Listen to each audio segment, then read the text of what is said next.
नमस्कार बंधुगण बंधु मैंने आपण मानू आज ज्योतिष कार्यक्रम को स्वागत। आज ज्योतिष कार्यक्रमटी मिथुन राशि व्यक्तिशेष मानक बहुत गुरुत्वपूर्ण अटे, बहुत ही खास अटे।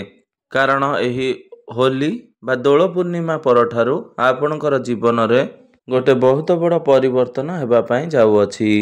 तेबे बंधु माने दोल पूर्णिमा दिन मीन संक्रांति पड़ुअछि, अर्थात यही दिन पूर्णिमा एवं संक्रांतिर महासंजोग बनुअछि। मार्च 15 तारिख अर्थात होली दिन सूर्यंकर राशि परिवर्तन हेउअछि, जहा फल रे एही दिन मीन संक्रांति पड़ुअछि। यह व्यतीत 29 मार्च को शनि निजर राशि परिवर्तन करने को जाउछंती।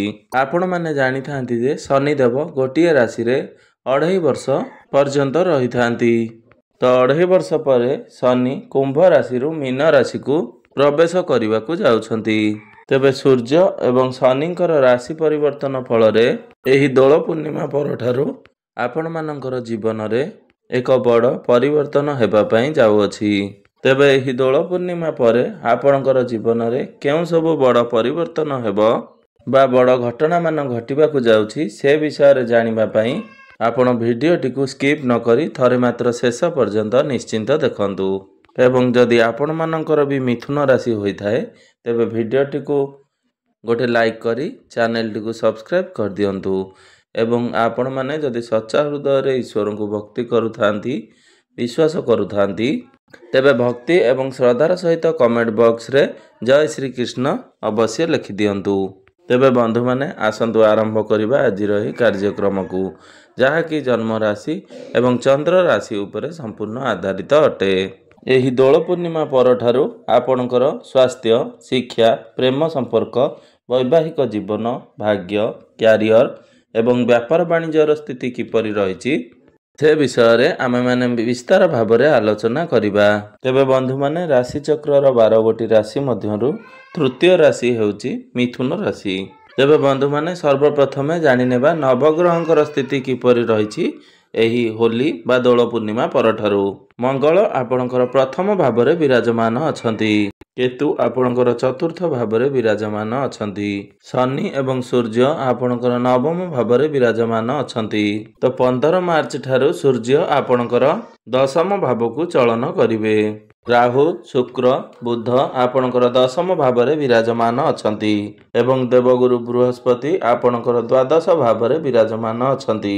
तो बंधु माने सर्वप्रथमे आसंतु जानि नेबा आपणकर स्वास्थ्य किपरि रहिबो एही दोल पूर्णिमा तथा होली परर समय। तेबे बंधु माने कुंडलीर प्रथम भावटी होइथाय आपणकर स्वास्थ्यर भाव, आपणकर इम्यूनिटी सिस्टम रो भाव। आपणकर प्रथम भावर अधिपति हेउचंती बुध। बुध आपणकर दशम भाव रे विराजमान अछंती। तो एही दोल पूर्णिमा तथा होली परठारु स्वास्थ्य आपणकर संपूर्ण रूप से भल रहिबो। मात्र मंगल जेहेतु आपणकर कुंडलीर षष्ठ भावर अधिपति होइकरी आपणकर प्रथम भाव रे विराजमान अछंती। एही समय जदि आपण केउ आडे बाहर को यात्रा करूछंती सेतेबेले आपण निजर स्वास्थ्य प्रति विशेष ध्यान रखिबे। एवं गुरु जेहेतु आपणकर द्वादश भाव रे अछंती तेबे आपण आपणकर खाद्य पेय प्रति विशेष ध्यान देबार अछि। आपण एपरि किछि खाद्य खाआंतु नाही जहा फल रे आपणकर मोटापण भली समस्या देखा देई पारे, कारण गुरु हेउचंती चर्बीर कारक ग्रह। तेणु आपण हेल्दी फूड यूज करंतु। फास्ट फूड, जंक फूड ठारू आपण विशेष रूप से दूरेई रुहंतु। किंतु एही मार्च मासरे आपणकर स्वास्थ्य बहुत भल रहिछि। केवल आपण आपणकर खाद्यपेय प्रति विशेष सतर्कता अवलंबन करिवार अछि। एही दोल पूर्णिमा परर समय विद्यार्थी मानक पई बहुत भल रहिछि, कारण कुंडलीर पंचम भावटी होइथाय आपणकर शिक्षा क्षेत्रर भाव। आपणकर पंचम भावर अधिपति हेउचंती शुक्र, जे कि आपणकर दशम भाव रे बुधंक सहित विराजमान अछंती। मात्र राहु मध्य आपणकर दशम भाव रे विराजमान अछंती। तो पाठपढ़ार स्थिति आपणकर बहुत भल रहिबो। मात्र आपण जदि पाठपढ़ा संबंधित कोनोसी भी डिसीजन नेउछंती तो आपण तरबर होई कोनोसी डिसीजन नियंतु नाही, कारण राहु मध्य आपणकर दशम भाव रे शुक्रंक सहित विराजमान अछंती। तेणु आपण अन्य काहर कथा को ବେଶୀ ଗୁରୁତ୍ୱ ଦିଅନ୍ତୁ ନାହିଁ। ଆପଣ ଯାହା ବି ଯେଉଁ ବି କାର୍ଯ୍ୟ କରୁଛନ୍ତି ବା ନିଷ୍ପତ୍ତି ନେଉଛନ୍ତି ଆପଣ ନିଜେ ଭାବି ଚିନ୍ତି ସେହି କାର୍ଯ୍ୟ କରନ୍ତୁ। ଆପଣଙ୍କୁ ଯାହା ଠିକ୍ ଲାଗୁଛି ଆପଣ ସେହି କାର୍ଯ୍ୟ କରନ୍ତୁ। କିନ୍ତୁ ପାଠପଢ଼ା ଆପଣଙ୍କର ବହୁତ ଭଲ ରହିବ। ତେବେ ଆପଣଙ୍କର ଯଦି କୌଣସି ଏକ୍ଜାମ୍ ରହିଛି ଏହି ଦୋଳ ପୂର୍ଣ୍ଣିମା ତଥା ହୋଲି ପରେ ତ ସେଥିରେ ମଧ୍ୟ ଆପଣ ସଫଳତା ଅର୍ଜନ କରିବେ ଏବଂ ଆପଣଙ୍କୁ ଶୁଭ ଫଳ ମଧ୍ୟ ପ୍ରାପ୍ତି ହେବ। ଯଦି ଆପଣ କୌଣସି କମ୍ପିଟେଟିଭ୍ ଏକ୍ଜାମ୍ ଦେଉଛନ୍ତି ସେଥିରେ ମଧ୍ୟ ଆପଣ ଉତ୍ତୀର୍ଣ୍ଣ ହେବେ। ଦୋଳ ପୂର୍ଣ୍ଣିମା ପରେ ଆପଣଙ୍କର ପ୍ରେମ ଜୀବନ ମଧ୍ୟ ବହୁତ ଭଲ ରହିବ। କାରଣ ପଞ୍ଚମ ଭାବଟି ଆପଣଙ୍କର ଶିକ୍ଷା କ୍ଷେତ୍ରର ଭାବ ହେବା ସହିତ ପଞ୍ଚମ ଭାବଟି ଆପଣଙ୍କର ପ୍ରେମ ଜୀବନର ଭାବ ହୋଇଥାଏ। ଆପଣଙ୍କର ପଞ୍ଚମ ଭାବର ଅଧିପତି ହେଉଛନ୍ତି ଶୁକ୍ର, ଯିଏକି ଆପଣଙ୍କର କୁଣ୍ଡଳୀର ଦଶମ ଭାବରେ ବିରାଜମାନ ଅଛନ୍ତି। ଆପଣଙ୍କର ପ୍ରଥମ ଭାବର ଅଧିପତି ବୁଧ ମଧ୍ୟ ଆପଣଙ୍କର ଦଶମ ଭାବରେ ବିରାଜମାନ ଅଛନ୍ତି। ତ ବୁଧ ଏବଂ ଶୁକ୍ର ଏକତ୍ର ଅଛନ୍ତି, ଯାହା ଫଳରେ ଆପଣଙ୍କର ପ୍ରେମ ଜୀବନ ବହୁତ ହିଁ ଭଲ ରହିବ। ଆପଣ ଦୁଇ ଜଣଙ୍କ ମଧ୍ୟରେ ଅଣ୍ଡରଷ୍ଟାଣ୍ଡିଂ ଠିକ୍ ରହିବ ଏବଂ ଭଲ ପାଇବା ବଢ଼ିବ। ଯଦି ପୂର୍ବରୁ ଆପଣଙ୍କର ପ୍ରେମ ଜୀବନରେ କୌଣସି ବି ସମସ୍ୟା ଲାଗି ରହିଥିଲା ତଥା କଥାବାର୍ତ୍ତା ବନ୍ଦ ହୋଇଯାଇଥିଲା, ବ୍ରେକଅପ୍ ଆଦି ହୋଇଯାଇଥିଲା, ତେବେ ଏହି ହୋଲି ତଥା ଦୋଳ ପୂର୍ଣ୍ଣିମା ପରେ ଆପଣଙ୍କର ପୁଣି ଥରେ କଥାବାର୍ତ୍ତା ହେବାକୁ ଲାଗିବ। ପ୍ୟାଚଅପ୍ ହେବାର ସମ୍ଭାବନା ବନୁଅଛି। ମାତ୍ର ରାହୁ ଯେହେତୁ ଦଶମ ସ୍ଥାନରେ ବୁଧ ଏବଂ ଶୁକ୍ରଙ୍କ ସହିତ ବିରାଜମାନ ଅଛନ୍ତି, ତେଣୁ ଆପଣ ଆପଣଙ୍କର ପ୍ରେମ ଜୀବନରେ କୌଣସି ଅନ୍ୟ ଲୋକଙ୍କର କଥାକୁ କେନ୍ଦ୍ର କରି ଆପଣଙ୍କର ପ୍ରେମ ଜୀବନରେ କିଛି ବି ଡିଷ୍ଟର୍ବାନ୍ସ କରନ୍ତୁ ନାହିଁ। କିନ୍ତୁ ତୃତୀୟ ଲୋକକୁ ଆପଣ ପ୍ରବେଶ କରିବା ପାଇଁ ମଧ୍ୟ ଦିଅନ୍ତୁ ନାହିଁ। ଯଦି ଆପଣ ଅନ୍ୟ କାହାର କଥା ଶୁଣନ୍ତି ତାହେଲେ ଏହାର ଖରାପ ପ୍ରଭାବ ଆପଣଙ୍କର ପ୍ରେମ ଜୀବନ ଉପରେ ପଡ଼ିପାରେ। ସେଥିପ୍ରତି ଆପଣ ସତର୍କ ରୁହନ୍ତୁ। ତେବେ ବନ୍ଧୁମାନେ, ଆପଣଙ୍କର ବୈବାହିକ ଜୀବନ ଏହି ଦୋଳ ପୂର୍ଣ୍ଣିମା ପରେ ସେତେ ଭଲ ରହିବ ନାହିଁ। କାରଣ କୁଣ୍ଡଳୀର ସପ୍ତମ ଭାବଟି ହୋଇଥାଏ ଆପଣଙ୍କର ବୈବାହିକ ଜୀବନର ଭାବ, ଆପଣଙ୍କର ଜୀବନ ସାଥୀଙ୍କର ଭାବ। ଆପଣଙ୍କର ସପ୍ତମ ଭାବର ଅଧିପତି ହେଉଛନ୍ତି ଦେବଗୁରୁ ବୃହସ୍ପତି। ଗୁରୁ ଆପଣଙ୍କର ଦ୍ୱାଦଶ ଭାବରେ ବିରାଜମାନ ଅଛନ୍ତି। ତେବେ କୁଣ୍ଡଳୀରେ ଦ୍ୱାଦଶ ଭାବଟିକୁ ଏତେ ଭଲ ବୋଲି ବିଚାର କରାଯାଇ ନଥାଏ। ତ ଯେପର୍ଯ୍ୟନ୍ତ ଗୁରୁ ଆପଣଙ୍କର ଦ୍ୱାଦଶ ଭାବରେ ବିରାଜମାନ ଅଛନ୍ତି, ଅର୍ଥାତ୍ 15 ମଇ 2025 ପର୍ଯ୍ୟନ୍ତ ଆପଣଙ୍କୁ ଆପଣଙ୍କର ବୈବାହିକ ଜୀବନ ପ୍ରତି ବିଶେଷ ଧ୍ୟାନ ଦେବାର ଅଛି। ବିନା କିଛି କାରଣରେ ହିଁ ଆପଣ ଦୁଇ ଜଣଙ୍କ ମଧ୍ୟରେ ମତଭେଦ ଦେଖାଦେବ, କଳି ଝଗଡ଼ା ସୃଷ୍ଟି ହେବ। ତ ଯେପର୍ଯ୍ୟନ୍ତ ଗୁରୁ ଆପଣଙ୍କର ଦ୍ୱାଦଶ ଭାବରେ ଅଛନ୍ତି ସେ ପର୍ଯ୍ୟନ୍ତ ଆପଣ ଆପଣଙ୍କର ବୈବାହିକ ଜୀବନ ପ୍ରତି ବିଶେଷ ଧ୍ୟାନ ଦିଅନ୍ତୁ। ମାତ୍ର ଯେତେବେଳେ ଗୁରୁ ନିଜର ରାଶି ପରିବର୍ତ୍ତନ କରି ଆପଣଙ୍କର ଦଶମ ଭାବକୁ ଚଳନ କରିବେ, ତ ଗୁରୁଙ୍କର ସିଧା ଦୃଷ୍ଟି ଆପଣଙ୍କର ସପ୍ତମ ଭାବ ଉପରେ ରହିବ। ସେତେବେଳେ ଆପଣଙ୍କର ବୈବାହିକ ଜୀବନରେ ବହୁତ ପଜିଟିଭ୍ ଚେଞ୍ଜେସ୍ ହେବ। ଯଦି ପୂର୍ବରୁ ଆପଣଙ୍କର ବୈବାହିକ ଜୀବନରେ ଯାହା ବି କିଛି ସମସ୍ୟା ଚାଲୁଥିଲା ସବୁ କିଛି ଆପଣଙ୍କର ମ୍ୟୁଚୁଆଲ ହୋଇଯିବ। ଭାଗ୍ୟ ଦୃଷ୍ଟିରୁ ଦେଖିବାକୁ ଗଲେ ଏହି ଦୋଳ ପୂର୍ଣ୍ଣିମା ତଥା ହୋଲି ପରଠାରୁ ଭାଗ୍ୟ ଆପଣଙ୍କର 80ରୁ 90% ଭଲ ରହିବ। କାରଣ କୁଣ୍ଡଳୀର ନବମ ଭାବଟି ହୋଇଥାଏ ଆପଣଙ୍କର ଭାଗ୍ୟର ଭାବ ଏବଂ ଆପଣଙ୍କର ଭାଗ୍ୟ ଭାବର ଅଧିପତି ହେଉଛନ୍ତି ଶନି, ଯିଏକି ଆପଣଙ୍କର ଭାଗ୍ୟ ଭାବରେ ହିଁ ବିରାଜମାନ ଅଛନ୍ତି। 29 ମାର୍ଚ୍ଚକୁ ଶନି ଆପଣଙ୍କର ଦଶମ ଭାବକୁ ଗୋଚର କରିବେ। ତେବେ କୁଣ୍ଡଳୀର ଦଶମ ଭାବଟି ହୋଇଥାଏ କେନ୍ଦ୍ରର ସ୍ଥାନ।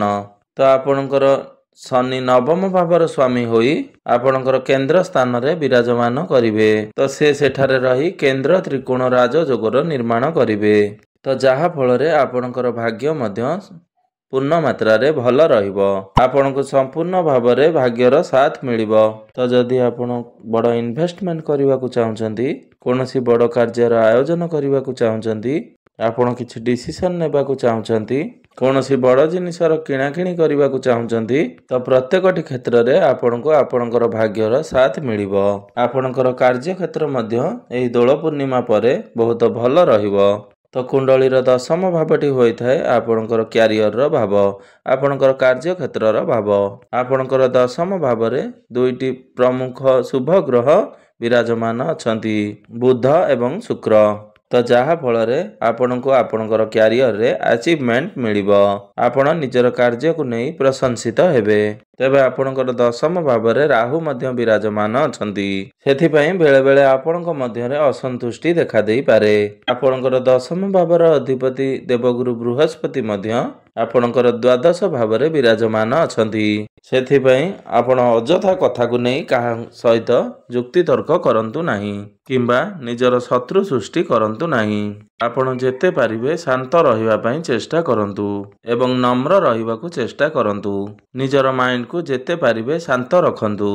ଏହା ବ୍ୟତୀତ ଯେଉଁମାନଙ୍କ ପାଖରେ କୌଣସି ଚାକିରି ନାହିଁ ବା କୌଣସି କାମକାର୍ଯ୍ୟ ନାହିଁ, ସେମାନଙ୍କୁ ଚାକିରି ପ୍ରାପ୍ତ ହେବାର ବହୁତ ଅଧିକ ସମ୍ଭାବନା ବନୁଅଛି। ସେଥିପାଇଁ ଆପଣ ପ୍ରୟାସ ଜାରି ରଖନ୍ତୁ। ଯେଉଁମାନେ ବ୍ୟାପାର ବାଣିଜ୍ୟ କ୍ଷେତ୍ରରେ ଅଛନ୍ତି, ସେମାନେ ଏହି ଦୋଳ ପୂର୍ଣ୍ଣିମା ପରେ ବହୁତ ଭଲ ରହିବ। ଆପଣଙ୍କର ବ୍ୟାପାର ବାଣିଜ୍ୟରେ ଉନ୍ନତି ହେବ। ଆପଣ ଆପଣଙ୍କର ବ୍ୟାପାରକୁ ଆଗକୁ ନେଇପାରନ୍ତି। ଆପଣ ଆପଣଙ୍କର ବ୍ୟାପାର ବାଣିଜ୍ୟରେ ଖର୍ଚ୍ଚ ମଧ୍ୟ କରିପାରନ୍ତି। ଯେହେତୁ ଆପଣ ତାକୁ ଆଗକୁ ବଢ଼ାଇବେ, ତେବେ ନିଶ୍ଚିନ୍ତ ଭାବରେ ଆପଣଙ୍କର ଖର୍ଚ୍ଚ ଟିକେ ଅଧିକ ବଢ଼ିବ, କିନ୍ତୁ ବ୍ୟାପାର ବାଣିଜ୍ୟ ଆପଣଙ୍କର ବହୁତ ଭଲ ରହିବ। ତେବେ ବନ୍ଧୁମାନେ, ମୋଟାମୋଟି ଦେଖିବାକୁ ଗଲେ ଏହି ଦୋଳ ପୂର୍ଣ୍ଣିମା ପରେ ଆପଣଙ୍କୁ ପ୍ରତ୍ୟେକଟି କ୍ଷେତ୍ରରେ ସଫଳତା ମିଳିବାକୁ ଯାଉଅଛି। ଆପଣ ପ୍ରତ୍ୟେକଟି କ୍ଷେତ୍ରରେ ଉନ୍ନତି କରିବାକୁ ଯାଉଛନ୍ତି। ସବୁଠାରୁ ବଡ଼ କଥା ହେଉଛି ଆପଣଙ୍କୁ ଆପଣଙ୍କର ଭାଗ୍ୟର ସାଥ ମିଳୁଅଛି। ତେବେ ବନ୍ଧୁମାନେ, ଏହାପରେ ଆପଣଙ୍କର ଯେଉଁ ଅଶୁଭତ୍ୱ ଗୁଡ଼ିକ ରହୁଛି, ସେଗୁଡ଼ିକୁ ଖଣ୍ଡନ କରିବା ପାଇଁ ଏବଂ ଆପଣଙ୍କୁ ଶୁଭଫଳ ପ୍ରାପ୍ତି ପାଇଁ ଆପଣ କିଛି ପ୍ରତିକାର କରିବାକୁ ପଡ଼ିବ। ତ ପ୍ରତିକାର ଗୁଡ଼ିକ ହେଲା, ପ୍ରତ୍ୟେକ ଦିନ ଆପଣ ଦେବଗୁରୁ ବୃହସ୍ପତିଙ୍କର ମନ୍ତ୍ର 108 ଥର ନିଶ୍ଚିନ୍ତ ଭାବରେ ଜପ କରନ୍ତୁ। ପ୍ରତ୍ୟେକ ଦିନ ବୁଦ୍ଧଙ୍କର ବୀଜ ମନ୍ତ୍ରର ଜପ 108 ଥର ନିଶ୍ଚୟ କରନ୍ତୁ।